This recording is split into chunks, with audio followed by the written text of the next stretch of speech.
Vítám vás u předposledního čtvrtfinálového dílu soutěže ve školu. Jak už tomu ve čtvrtfinále bývá, nejste ve škole a v neutrálním prostředí. Dneska konkrétně ve slavných zlínských filmových ateliérech. Jestli pak víte, proč stojí na zelené? Nevíte, jo, já vám to povím. Protože na zelenou se dá právě natýčovat jakékoliv jiné pozadí. Třeba tohleto. Tohle ne, tady to, výborně, tady se cítím dobře, tak tohle je pěkný pozadí. Zlínské filmové ateliéry vznikly už ve 30. letech a brzy prosluli právě svou filmovou animovanou tvorbou.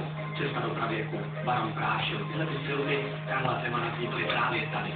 A mimo to, že jsou tady ateliéry, je tady také vyšší odborná škola, na které se můžou studenti dozvědět právě hodně o výrobě animovaných filmů. Nevěřili byste například, kolik černíčkových postav vznikalo právě tady. Tak a toto jsou dnešní borci. Ahoj, jak to máte? Pohodě. Liško, vem si aportek. Vem si kostičku. Vem si kostičku. Honem. A jsme opět na... Ty jsi troupa.